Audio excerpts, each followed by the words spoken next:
Cantatibus Organis, Cantatibus Organis, Cantatibus Organis,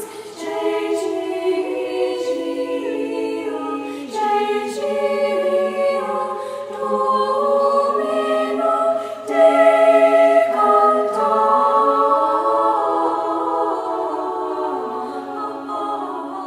Hello and welcome to our 7th International Women's Encounter here at Magdala in Galilee in the Holy Land. And today we are finishing our weekend encounter experience with a beautiful conference on hospitality. This keynote talk is given by Dr. Mary Schwartz, and we are blessed to have her with us today to share her expertise in this topic. I think this is very timely at this moment because, as we all know, we're living very special times where we need something that will bring us together as people, as humanity, and where we are not focused on the differences that separate us, but at what unites us. In this case, the hospitality of a woman's heart can reach out and embrace all and bring them together. And we are, as I said, very blessed to have with us Dr. Mary Schwartz, who was born and raised in Rhode Island in the United States of America. She is the youngest of 4 children who grew up in a very loving Catholic family. She studied English at Grove City College in Pennsylvania and earned a Master's of Philosophy from the Franciscan University of Steubenville. In the Jubilee year of 2000, she felt the call and followed the call of the Lord to consecrate her life to Him in Regnum Christi on the feast of Christ the King. So after 20 years and some months, we can look back on this time as a time of great blessing. Her years of ministry have focused especially on spiritual direction, formation for college students and young adults, and she recently completed her doctoral studies in philosophy at the University of Dallas, where she wrote her thesis on the topic of Metaphysics of Hospitality. She has a passion for prayer, evangelization, coffee, biking, and spending quality time with new and old friends. A special tidbit of information about Mary is that her grandfather was professor of philosophy in Germany, and with the rise of the Nazi group in Germany, he had to flee the country and travel to the United States, where he became a professor of philosophy. So did his son, Mary's dad, and now Mary also. So what's really beautiful is about his story, before he left Germany, he was actually teaching alongside Edith Stein. And this was a beautiful friendship. And even when Mary's dad was born there in Germany, Edith Stein got to hold him in her beautiful, loving, maternal arms. And he has always considered that as a very special blessing for him and for his family now, and for Mary. So without any more ado, I present to you Dr. Mary Schwartz, and enjoy this beautiful philosophical basis for the metaphysics of hospitality, and applied in this case of ours today to the heart of the woman.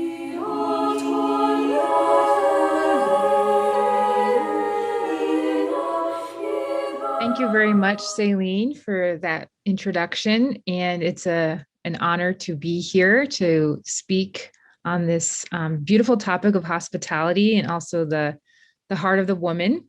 So I'm going to share with you some of the the research and just the reflections that I've had in this theme. So, according to Henry Nouwen, there is no deeper human darkness than the darkness of not feeling truly welcome in human existence.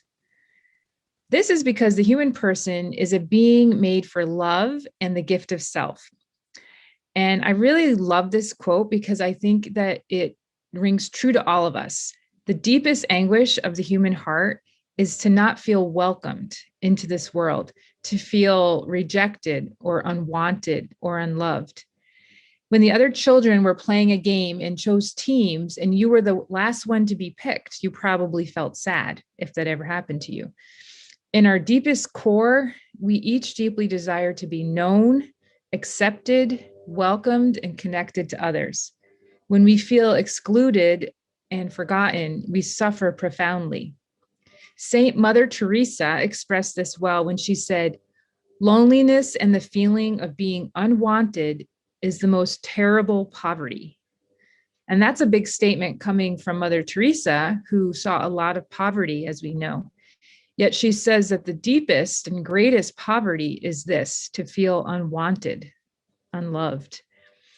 And this is why she was a saint, and her example moved us. It moved people all over the world because they saw in her this example of really the love of God. She saw in every single person, no matter their skin color, their religion, if they had a contagious disease, if they were deformed, if their life wasn't morally good, it didn't matter to her because each one was a child of God and made in his image, and they deserved love.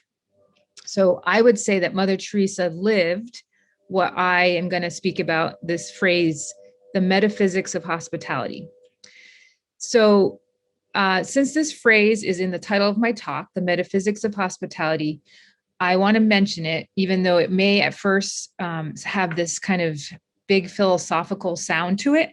I wouldn't want anyone to feel like it is too abstract. So I want to try to explain what it means, because it's really something beautiful and I think universal that we can all relate to. So at first you might kind of wonder why these words go together, metaphysics and hospitality. So if you have heard of the word metaphysics, you probably think of something very abstract and obtuse. It's a word from philosophy.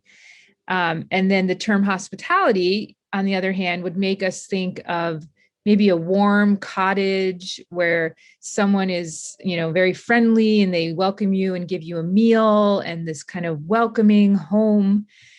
So what do hospitality and metaphysics have to do with one another? You may be wondering. So metaphysics is simply a fancy word for the study of being, and philosophers study the deepest questions of life. So kind of like, why are we here? What's the meaning of our existence? And so this area, metaphysics, basically just tries to understand the most fundamental level of our being, of our existence. The French philosopher, he's a personalist philosopher who's focused a lot on understanding the human person. Gabriel Marcel, he lived from 1889 to 1973, so 20th century, and he coined this phrase, metaphysics of hospitality, in his writings. And it simply has to do with a kind of hospitality or welcoming of the other person, that is so deep, it is on the level of the being of the person. In other words, there's countless examples of hospitality where I could be offered a room to stay in, or a good meal, or even a simple smile. And these are all examples of hospitality, and they're all good things. But the metaphysics of hospitality is a more profound hospitality, having to do with being welcomed and cared for, not just with these external acts or these external manifestations of hospitality, but it's actually an attitude or a disposition of the heart, an attitude of reverence and welcoming toward the other person. So it has to do with the being of who I am, of who you are. Another philosopher, 20th century philosopher, Joseph Pieper, said, to love another person is to say to that person, it is good that you exist. It is good that you are in this world. In other words, you are wanted and welcome in your very existence. This is the love that God has for us. He has created each one of us in his image. And as it says in the book of Genesis, after he created the human person, he not only said it is good, like he said about the rest of creation, but he said it is very good. We are very good. And this is because we are made in his image. God looks at each one of us and says, I love you, you are mine, and you are good. And we live in a world that tells us a lot of other messages, whether it's through the media or even just the pressure that people put on themselves, all of us. And the messages that we hear are things like, you are not good, you're not good enough, you aren't as good as others, you aren't lovable, you aren't worthy, you don't have what it takes. These false messages that we can hear in our thoughts are from the evil one, the father of lies. But God tells us, you are good, and I love you for who you are, because you are you. And in the world we live in, it doesn't always help us to remember that our identity is good, that we are made good by God, and we are loved by him. The world often tells us that our worth is dependent on our level of success, either socially or financially or in our career.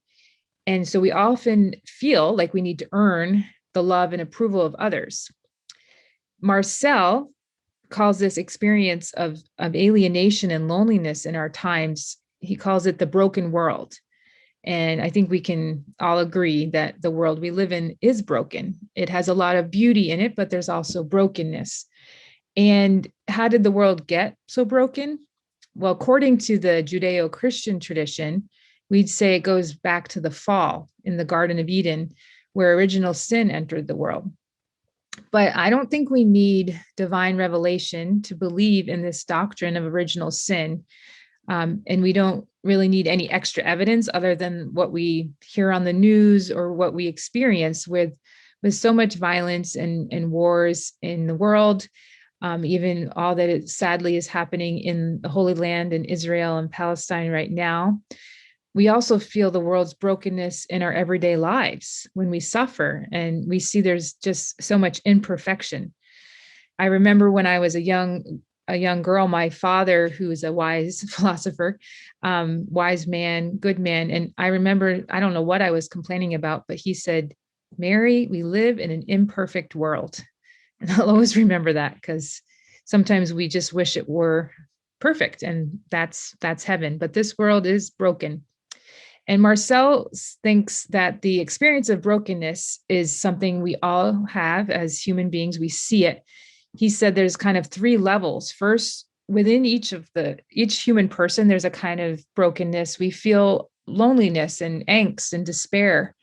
And then there's also brokenness in relationships among people, between men and women, between families, between countries. And then thirdly, this brokenness is even toward the world, but ultimately towards God. There's a break. But we know that this brokenness has been healed. We believe this through our faith that God has redeemed and brought healing. Marcel also described this brokenness in a play. He wrote a play besides philosophy. He also wrote some drama. And he has one of his characters describe, she was having difficulty in her marriage and in relationships, this character in the play. The play is called The Broken World. And her name is Christiane. And she says to a friend, she says, don't you feel sometimes that we are living, if you can even call it living, in a broken world? Yes, broken like a broken watch. The mainspring has stopped working. Just look at it. Nothing has changed. Everything is in place. But put the watch to your ear and you don't hear any ticking. You know what I'm talking about, the world. It seems to me it must have had a heart at one time, but today you would say the heart had stopped beating. Like this broken watch that has no tick, it seems our world has lost its heart in many senses. And Marcel is describing the people of today that live in the broken world as many people live, but they don't really live. They're not truly alive. And one of the main contributors to this broken world is that we live in a very technological society, and we are losing more and more a sense of mystery, of the transcendent. As the French children's book, The Little Prince, speaks about, with the character of the Little Prince saying, "It is only with the heart that one can see rightly. What is essential is invisible to the eye." So the world we live in tends to value success, money, power, productivity, efficiency. And these aren't bad things, but if they're the only things that we are valuing, then many other good things get forgotten. And these are the more important things, like love, beauty, freedom, joy, friendship.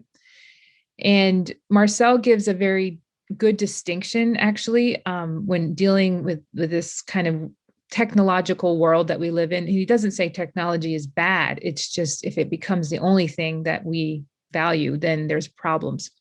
But he makes a distinction actually about how we view the world. And he says, you can either look at things as a problem or as a mystery. And this distinction is helpful. So the problem is something like, mathematical problem, 2 + 2 = 4. And a problem is something that I can see outside of me. It's objective. I can dominate it and conquer it. And it's completely outside of me. It's very controllable. But a mystery, on the other hand, is something that I look on with a different light. And it is outside of me, but it also affects me in a personal way.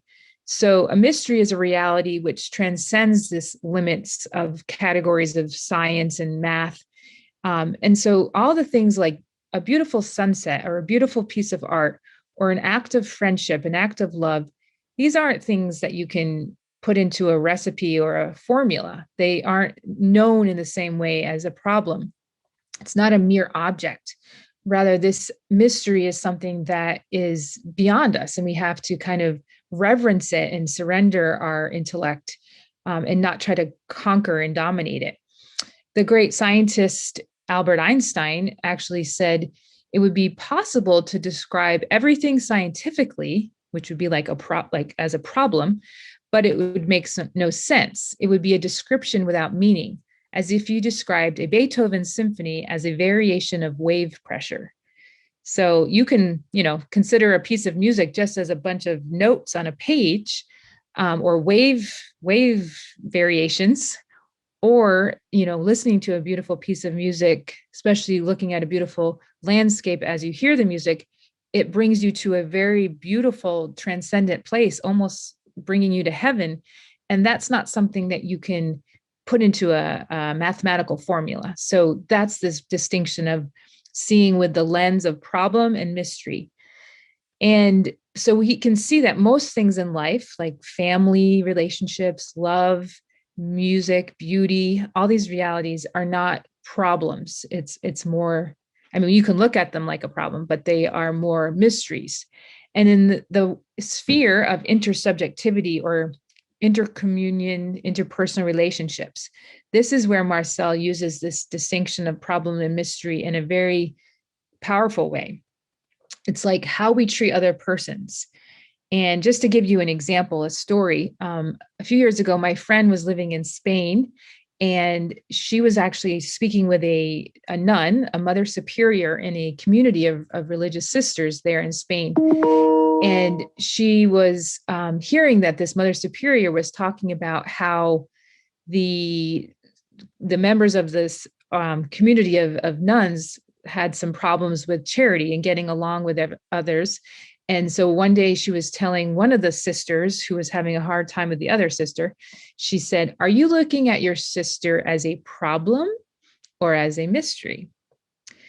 So I thought that was a great example. I don't know if she actually had ever read the works of Gabriel Marcel. I don't know if she did, but the point is, do we see other people as objects that we can manipulate and control or try to fully understand? And of course, we know the human person and the human heart is very mysterious and deserves our respect and our reverence. So to treat another person like a problem is to degrade her, to treat her as an object. Rather, we want to treat other persons as subjects worthy of love. And losing this sense of transcendence and openness to mystery, the human person in our modern world can suffer from this very functionalized view of the world and of people. Functionalized in the sense of like transactions, like, oh, a person is valuable because they make money or they're successful. But this doesn't fill the deepest longings of our heart, which is, as I was saying at the beginning, to be loved and to be known and to be valued and welcomed for who we are. Even hospitality, the word today is often associated with the industry of hospitality. Like you walk into a fast food restaurant and they work on being friendly and welcoming. Or you could go to a hotel or on a cruise ship, and it's something you would pay to receive this hospitality, which isn't bad, but it's much more transactional. And it kind of, is based a lot on money and bringing in profit, helping the economic market. But it's not quite getting to this point of our value as human persons. And even though technology is wonderful in many senses, it brings a lot of good. We all know that the more advanced in technology that we've become, especially over the last 20, 30 years with our iPhones and everything, it hasn't really helped us in general become happier or more fulfilled. And there's actually studies that show that in general, people are more lonely, even though we can be connected through the internet or whatever, because we are made for these relationships. We're not made just for transactions. And it can become dehumanizing, this whole emphasis on technology, especially when that becomes the highest thing that we look at and care about instead of the inherent dignity of every person. There's even a great book, a study by Sherry Turkle. Her book is called Alone Together: Why We Expect More from Technology and Less from Each Other. And it's a whole book with a lot of study about how Facebook and other things just actually have caused higher incidences of loneliness and depression and other problems. Maybe there's good things that come, but there's also problems when it becomes the kind of main way that people are dealing with each other. And it's offering supposed substitutes for real connection. So what is the solution or antidote for this situation of the broken world, where people are kind of using each other and there's just not always the emphasis on seeing the value of each person? Well, Gabriel Marcel and I would say that this metaphysics of hospitality is a wonderful way to grow in living a new way, living a Christian way, a way of appreciation of each person. And I would say the metaphysics of hospitality is a virtue, if you want to understand it like that. It's a virtue. It's an attitude of the heart, an attitude of reverence toward other persons and their very being, and especially for the most vulnerable and unprotected of human beings. So it's a way of treating the other person, respecting their innate dignity and goodness, and it's independent of whether they can produce or achieve or possess anything. And so it's really an aspect of the virtue of charity, the gift of love. Marcel's vision is captured well by another quote from Joseph Pieper, where he says that what the lover gazing upon his beloved says is not, when I love someone, it's not that I'm saying it's so good that you are clever or useful or capable or skillful. Rather, it's good when I love another person, I say, it's good that you are. It's good that you exist. To love another person is to say how wonderful it is that you exist. And if we could live in a world that lived like this, it would be amazing. It's living, being able to recognize that every person is a gift, every single person. This dignity and goodness does not apply just to the intelligent or the powerful or the healthy. Even these qualities are not what make us valuable. These gifts and qualities are good, but they don't give us our dignity. Our dignity is innate because we are made in God's image. So this genuine hospitality, the metaphysics of hospitality, applies to all people, especially those who are weakest and most vulnerable. So like a little child, a helpless baby, a homeless person, a person with physical or mental disabilities. And Marcel actually gives, as a description of this attitude of hospitality, the example of a sleeping child. And I just love this image. Just think of a little baby, very helpless, just sleeping, so unprotected. And he says that this kind of shows what we mean by the metaphysics of hospitality, that this child is so unproductive. I mean, it has, in a sense, a useless value on the level of efficiency. It can't do much. It just needs to be taken care of. But at the same time, because there's a dignity and a goodness, because this child is made in God's image and has this wonderful value, there's a sort of duty and a command that helps us know we can respect and take care of this child. And it also reminds us that we are made for connection. We're made for depending on one another, and we're all part of a human family. So in a sense, Marcel says this child is actually invulnerable. It's sacred. This little child deserves to be protected. And so he calls this a mystery. This is not, if you look at the child as a problem, it would look useless. But if you see the child with this lens of mystery, you would see the beauty and the sacredness. And so this kind of points to another aspect, is this knowing that we are interdependent. As human beings, a lot of times we like, especially here in the United States, we really like to emphasize our freedom and our independence.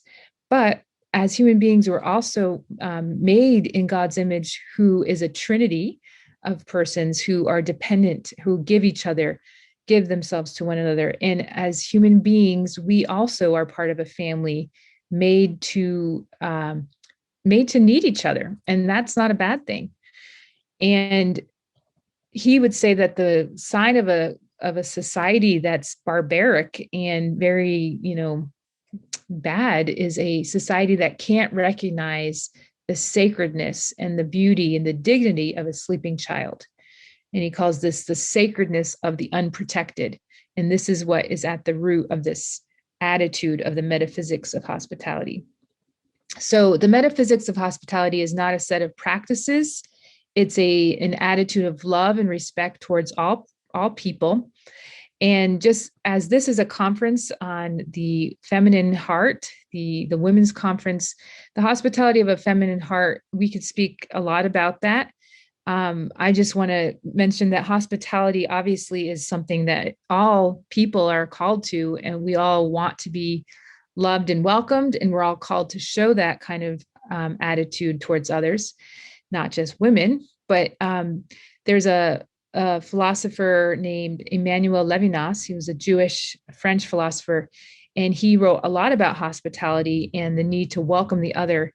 And he said that the highest expression of the attitude of hospitality was in the French, la femme, meaning the woman. And he wasn't saying that only women are hospitable, but he was saying that there's a kind of feminine principle that is a really universal for humanity, which is to welcome and receive the other. And so he thought there was a particular aspect of femininity, receptivity, in the sense of hospitality. Also, Edith Stein, who Celine mentioned in the introduction, one of my favorite saints, Jewish philosopher who became a Catholic, she discusses the qualities of the feminine heart. And she says that women naturally seek to embrace that which is living, personal, and whole. To cherish, guard, protect, nourish, and advance growth is her natural maternal yearning.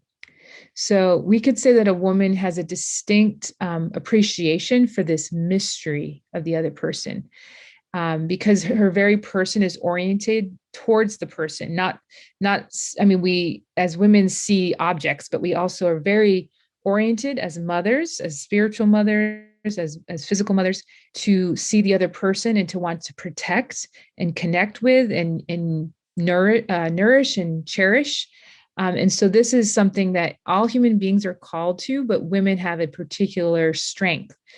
Women kind of help us remember, I think, that we are human beings and not human doings. We're called human beings because we, first of all, are who we are. And so the woman has this gift of embracing what is weak and needs nurturing. And in this way, the woman's heart is a heart of hospitality. So in conclusion, hospitality is something that every society has valued, like throughout the history of the world. And it's because it's very much part of what it means to be a human being.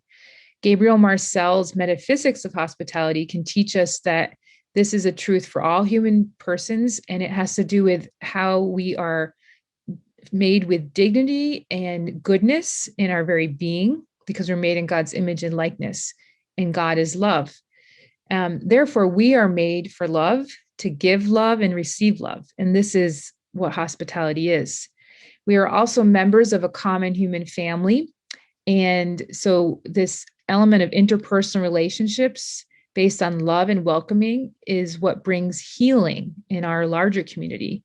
So even though there's a lot of tension and big problems in our world, we can start on a smaller level of the relationships in our lives, trying to be people of peace and forgiveness and welcoming, trying to see other people as gifts. And lastly, as I had mentioned, this hospitality is something that reminds us that we're connected, that we're part of a bigger human family. Pope Benedict the 16th, he wrote this quote: "Humans are dependent. They cannot live except from others and by trust.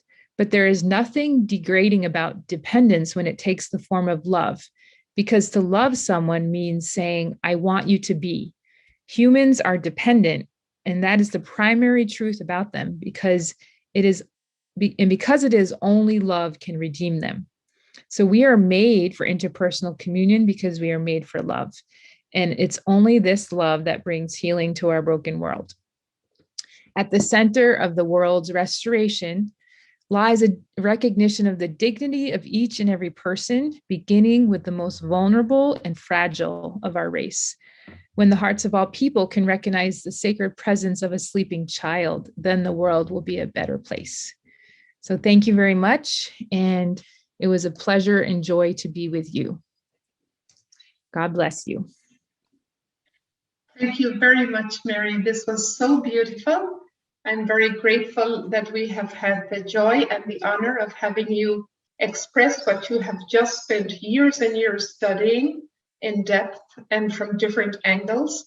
And I think this platform of the metaphysics of hospitality can help us as women as we look at our own lives and try to find those solid foundations of who we are as women, of who we are as these hospitable, warm, welcoming, nurturing women, as you explained to us, and how we look on the other. I think that some of the words you said we can take to our hearts, to prayer, to examination, and to perhaps a shift in our life that will help us to reach out to the other in a more beautiful, totalizing, and pure way. Something that we're created for, and that our fulfillment lies also very deeply in this reaching out to the other. One of our beautiful art pieces here at Magdala is precisely the one behind me, the encounter, when this woman reaches out to touch the mantle and is healed of her infirmity. And she becomes an example of faith, of trust, that somehow God understands her in her femininity, in her need, in her situation, and that trust is not broken. And this is why if we all reach out with hospitality to each other and within the family, within the community, and across boundaries, as we are here from different faith backgrounds, It is beautiful to know that in our common humanity, there are sufficient bases for us to build a good relationship, a beautiful, kind heart in relation to the other who is different from us. So I would suggest that as you began referring to Mother Teresa of Calcutta and her beautiful metaphysics of hospitality in action, as she valued the person not for what they produced, but because they exist as a human person, perhaps we could also, as an exercise, reflect on who in our lives has taught us, like Mother Teresa, to understand that the other has beautiful value. Perhaps our mom, perhaps another person we know, a teacher, who valued the child in the class not because of the beautiful work they produced, but because that they are a person, human person. Maybe we would like to also reflect as a community of women. Sometimes in our groups we have watching us people who belong to a parish group or a Bible study group or just a simple group of friends. And this would be a nice question for us to talk about around the table, to think about how we can show others that their value is not in what they do, but who they are as a human person. Maybe also some of your words will inspire others to bring forth other discussions where we can also, as women, try to improve the quality of our self-awareness and of our interactions and of our outreach to those, especially those in need. So thank you, Mary, and we hope everybody has lots of food for thought after this wonderful presentation. And God bless you all. Thank you. Thank you.